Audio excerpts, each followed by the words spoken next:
Since the advent of laparoscopic surgery, wound-related complications such as infection, hernia development, or evisceration have decreased. Even though less common than in open laparotomy, incisional trochlear hernia is one of the most important complications related with its access modality. The incidence of trochlear hernia ranges from 0.02 to 5%. It is not uncommon for it to require reoperation, which might involve a larger incision with placement of a mesh and even bowel resection. Even though closure of the fascial defect does not prevent 100% of development of hernias, incidence is higher if it is not attended, and for this reason it should always be considered. Trochlear hernias tend to develop more frequently, around 25% of them, at umbilical and midline port sites due to a natural weakness of the linea ulva. Most hernias develop in the first month after surgery, especially during the first 10 days. About 70 to 80% of trochlear hernias require surgical management, and one of the most feared complications of trochlear hernias is small bowel strangulation. Rich's hernia is particularly frequent in TSH. It is defined by a protrusion of the antimesenteric wall of the intestine through a defect in the abdominal wall. It is defined by a protrusion of the antimesenteric wall of the intestine through a defect in the abdominal wall, so it can cause small bowel strangulation without causing obstructive symptoms. The incidence of Rich's hernia reaches 47.6% in early onset TSH. About 80 to 90% of trochlear hernias occur at incisions that are 10 mm or larger, so an incision size larger than or equal to 10 mm is a significant risk factor.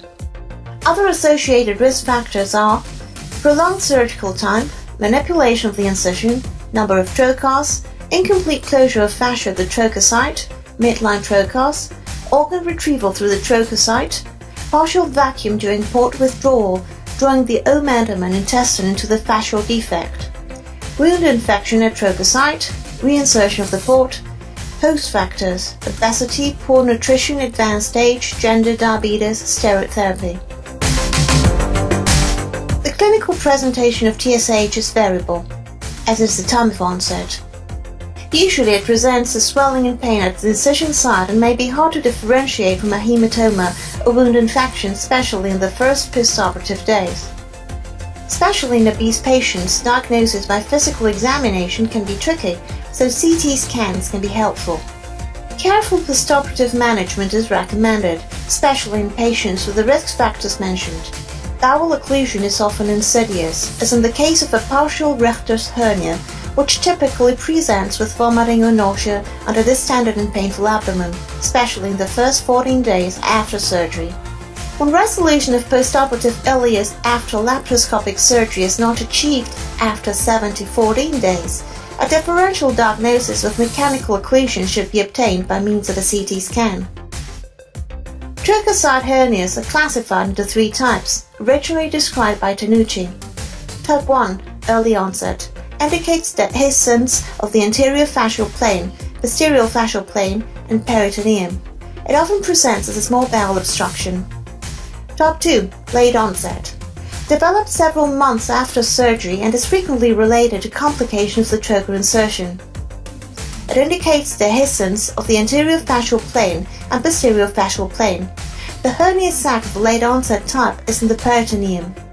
Type 3, special type, indicates dehiscence of the whole abdominal wall with protrusion of the intestine and other tissue, for example the greater omentum.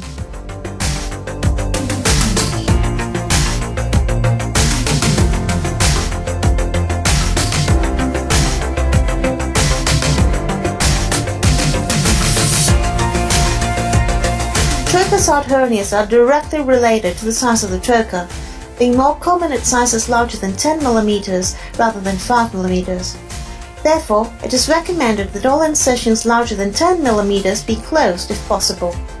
When active manipulation through a 5 mm port has occurred during prolonged procedures, the fascial defect should be closed to avoid complications. Many authors have recommended the deflation of the pneumoperitoneum prior to port removal, so the omentum and intestines are not drawn into the fascial defect. According to most authors, despite the evidence that some types of trochlears or incisions may prevent or are better at avoiding trochlear herniation, closure of both the fascia and the peritoneum should be performed when possible.